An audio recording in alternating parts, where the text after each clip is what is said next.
morning, student. Today we are discussing about chapter number 7, recruitment, training, evaluation and compensation to a pharmacist. Recruitment क्या होती है? Meaning of recruitment.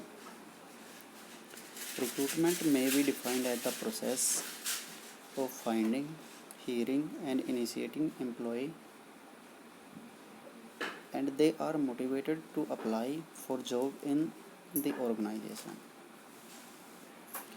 Recruitment का मतलब क्या है? Process है ये फाइंड करना, हायर करना और किसी को अपनी ऑर्गेनाइजेशन के अंदर जॉब देना. Process of recruitment of employ. The recruiting process और recruiting life cycle consist of everything that need to be done in order to find and hire an individual into an system.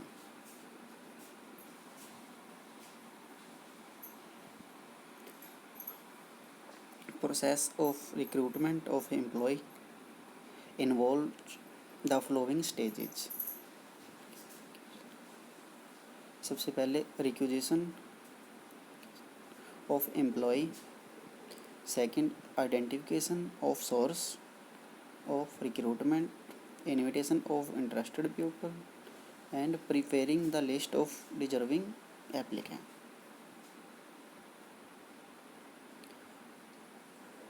सबसे पहले बात करें requisition of employees.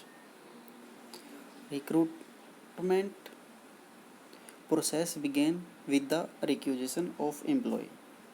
Recruitment का मतलब किसी को job देनी या हमें ज़रूरत है, और रिक्विजिशन क्या होगी? मांग. अगर हमें एम्प्लॉय की मांग होगी तब हम हमारे पास रिक्रूटमेंट करेंगे किसी को रखने के लिए. Before a manager make forecast of future man power, the current man power status has to be analysed.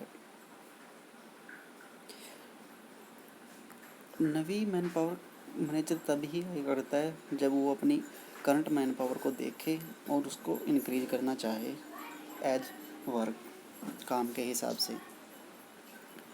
For this the following things have to be noted. First type of organization. सबसे पहले requisition of employ कैसे होगी? Organisation की type देखी जाएगी, फिर देखे जाएंगे उसके अंदर डिपार्टमेंट कितने हैं, नंबर ऑफ डिपार्टमेंट. उसके बाद क्या देखेंगे?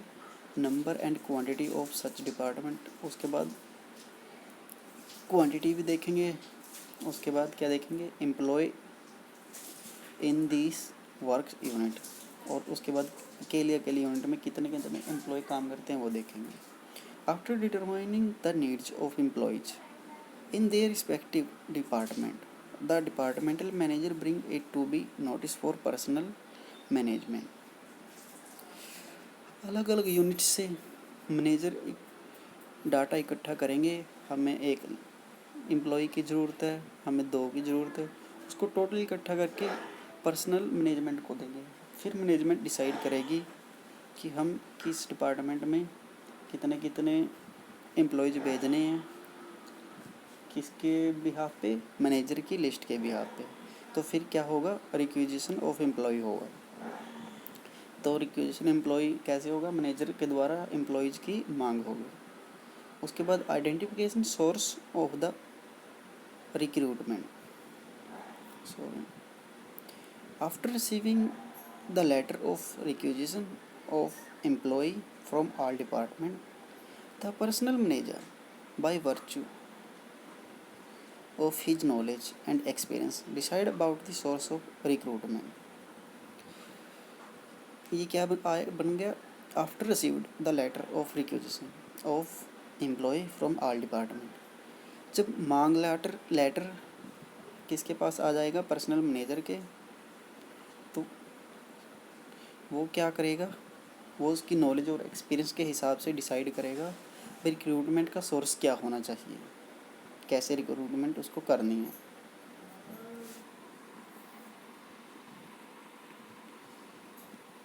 फिर आता है invitation. Invitation of interested people. After finding the source the following information. जब पर्सनल मैनेजर को कोई भी सोर्स पता चल जाएगा, अभी किस सोर्स से उसको रिक्रूटमेंट करनी है, तो वो क्या क्या उसके अंदर मेंशन करेगा। नंबर ऑफ वैकेंसी, उसके बाद नेचर ऑफ जॉब, काम का तरीका, qualification, experience, detail of salary, condition of employment, last date of application.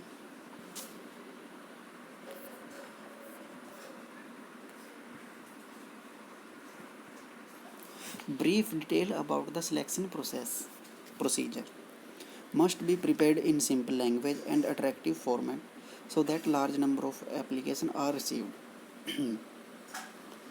तो उसके बाद पर्सनल मैनेजर एक फॉर्म बनाएगा, उसके अंदर लिखा होगा, कोई भी नोटिस निकालेगा, इतनी हमारे पास जॉब है, इस जॉब में हम ये काम कराएंगे, इस जॉब के लिए ये क्वालिफिकेशन रिक्वायर्ड है।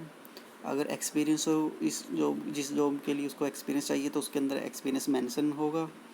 हम किसी भी जॉब के लिए क्या क्या सैलरी दे रहे हैं वो सैलरी फिक्स होगी, उसकी कंडीशन होगी, और लास्ट डेट, अभी किस डेट तक आप अप्लाई कर सकते हो, वो एक सिंपल फॉर्मेट बना के पता लग जाएगा। वो इससे क्या होगा, पीपल इनविटेशन कार्ड, जैसे इनविटेशन मैरिज में कार्ड होता है वैसे एक कोई भी सोर्स बन जाएगा, लेटर बन जाता है या कुछ, तो उससे इनविटेशन आने स्टार्ट हो जाएंगे, वो अगर आगे सेंड करेंगे हम।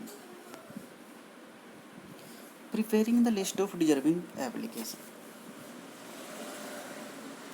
After the receiving of application, these are divided into two parts. First part consists of those applications which fulfill all qualifications required by the organization. तो उसके बाद क्या करेगा मैनेजर, लिस्ट बनाएगा। किससे लिस्ट बनाएगा, जो उसके पास मेल आई है या बाय पोस्ट जो भी एप्लीकेंट का डाटा आया उसके हिसाब से, और उसके अंदर भी दो लिस्ट बनाएगा। फर्स्ट पहली लिस्ट बनाएगा जो भी ऑर्गेनाइजेशन की सभी कंडीशन को फॉलो करते ओनर को, उस एम्प्लॉय की एप्लीकेंट की लिस्ट अलग बनेगी, और जो फॉलो नहीं करते तो उनकी अलग बनेगी। After the finalization of list the eligible candidate are included in selection process. और जब उसको पता लग गया पर्सनल मैनेजमेंट को भाई कौन फाइनलाइजेशन लिस्ट में आए, तो वो फाइनलाइजेशन लिस्ट बना के आउट कर देंगे, उसके हिसाब से फिर नेक्स्ट प्रोसीजर स्टार्ट होगा।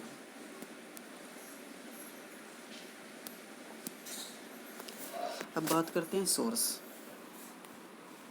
It is very important to step up of process recruitment of employ. The success of recruitment process depend on it to sources, internal sources और एक्सटर्नल सोर्सेस। बात करते हैं इंटरनल सोर्सेस के बारे में। Promotion, transfer and retired manager. और external sources में क्या आ गया, re employing the former employees, friends and relative of present employ, और एम्प्लॉयमेंट एजेंसीज।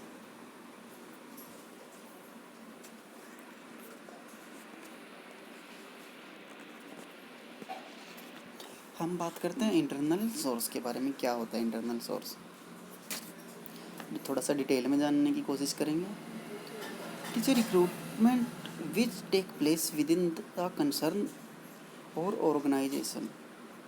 ये इस प्रकार का रिक्रूटमेंट है जो ऑर्गेनाइजेशन के अंदर से ही हो जाता है। Internal source refer to recruiting employees from with in the organization. वही बात, फिर ये ऑर्गेनाइजेशन के अंदर से ही हम रिक्रूटिंग करेंगे,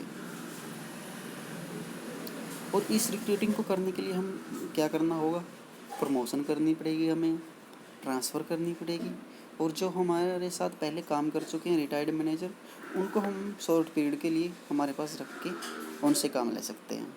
तो ये सब इंटरनल सोर्सेज के अंदर आएंगे। Promotion, it refer to promoting an employ who is already existed in the payroll and contributed for organizational performance। Promotion हम किसकी करेंगे? जो भी हमारा अच्छा एम्प्लॉय होगा, अच्छे तरीके से काम कर रहा होगा और कंपनी के अंदर पेरोल पे होगा। एक तो कॉन्ट्रैक्चुअल बेसिस होता है, एक पेरोल पे अलग होता है, परमानेंट हो। हम उसको क्या करेंगे? प्रमोट करेंगे। एक तो ये हो गया रिक्रूटमेंट का, इंटरनल रिक्रूटमेंट का फर्स्ट स्टेप। उसके बाद करेंगे हम transfer. It is an alternative technique of promotion. Transfer भी एक अलग तरह की टेक्निक है किस चीज़ की? प्रमोशन की। Under it involve change in the place of employment without any change in the position, status, salary and responsibility of the employ. Transfer के अंदर क्या होगा? एम्प्लॉयमेंट का प्लेस चेंज कर देंगे हम। एक यूनिट हमारी दिल्ली में है, दूसरी यूनिट गुरुग्राम में है। हम दिल्ली से हटा के दूसरी यूनिट गुरुग्राम में ट्रांसफ़र कर देंगे और उससे उसको किसी भी चीज़ का इफ़ेक्ट नहीं होने देंगे। ना ही उसकी पोजीशन चेंज होगी, ना ही उसकी सैलरी में फ़र्क आएगा और ना ही उसकी रिस्पॉन्सिबिलिटी में। जो काम वो यूनिट 1 में कर रहा था वही 2 में करेगा। This procedure is usually followed when some employees are surplus in one department and there is a shortage of similar type of employee in another department। ये ट्रांसफ़र उन एम्प्लॉयज़ की होगी जो से किसी भी एक यूनिट में 3 मैनेजर अच्छे से काम कर रहे हैं और दूसरी यूनिट में 3 मैनेजर का काम अच्छे तरीके से नहीं हो रहा। तो कंपनी पर्सनल मैनेजमेंट क्या सोचेगी? अगर इनसे एक मैनेजर को उठा के इसके पास रख दिया जाए और दूसरे को उधर ट्रांसफ़र कर दिया जाए तो यहाँ पर भी हम अच्छा कर सकते हैं। इसके लिए ट्रांसफ़र होगी। अब आ गया retired manager. Sometime when the organisation can't find a suitable candidate, retired manager may be called for a short period. Organisation जब रिक्रूटमेंट करती है तो कई बार उसको इंटरनल सोर्सेज से सूटेबल कैंडिडेट नहीं मिलते। तो मैनेजमेंट क्या करती है? जो उनके साथ पहले काम कर चुके होते हैं मैनेजर जो रिटायर हो चुके हैं, उनको शॉर्ट टाइम के लिए दोबारा से अपने पास काम पर लगा लेती है, जिससे कंपनी का काम भी चल जाए और उनकी रिक्रूटमेंट प्रोसेस पूरी हो जाए। अब बात करते हैं इसके फ़ायदे और नुकसान के बारे में।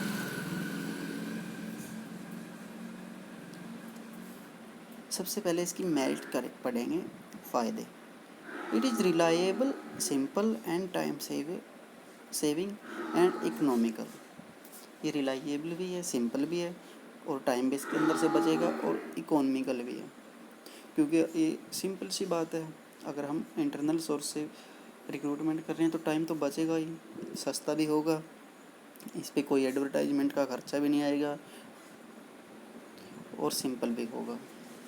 It has full information about the employ working here and their selection for higher post involve no risk. और मैनेजमेंट को ये पता होगा जिस एम्प्लॉय को आप प्रमोट कर रहे हैं उसके बारे में मैनेजमेंट को सब पता है, कैसा उसका नेचर है, कैसे काम करने का तरीका है, और मैनेजमेंट को कोई रिस्क नहीं होगा उसको हायर पोस्ट देते हुए। It promote better labour and management relation.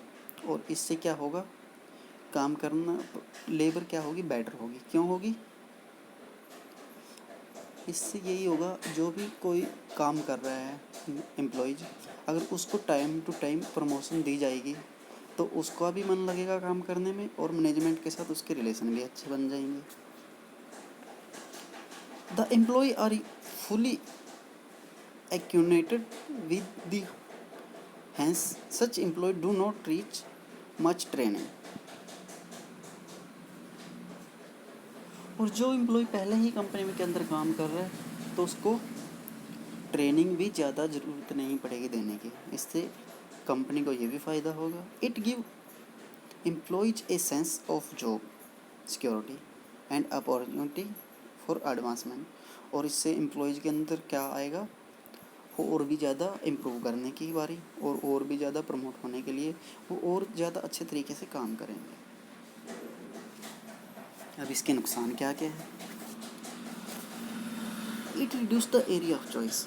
अगर हम इंटरनल सोर्स से रिक्रूटमेंट कर रहे हैं तो ये बात तो जायज़ है ही कि हमारे पास चुनिंदे पीपल हैं जिनके अंदर से हमें उनको प्रमोट करना है।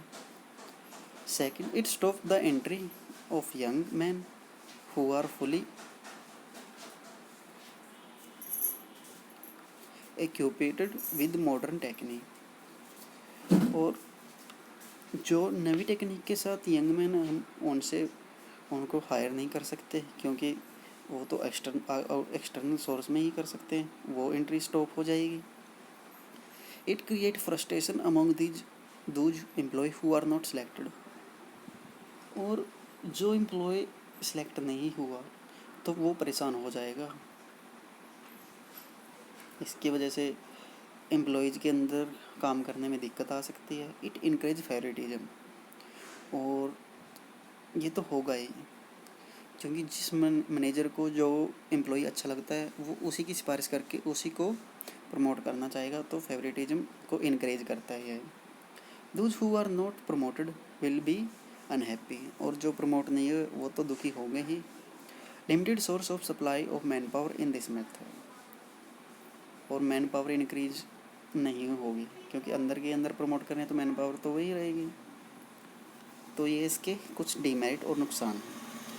नेक्स्ट लेक्चर में करेंगे एक्सटर्नल सोर्स के बारे में। एक्सटर्नल सोर्स क्या होता है और सिलेक्शन क्या होती है। वो अगर ये यहाँ तक आपको कुछ समझ में ना आया हो तो आप कमेंट या मैसेज करके पूछ सकते हैं। Thank you, have a nice day.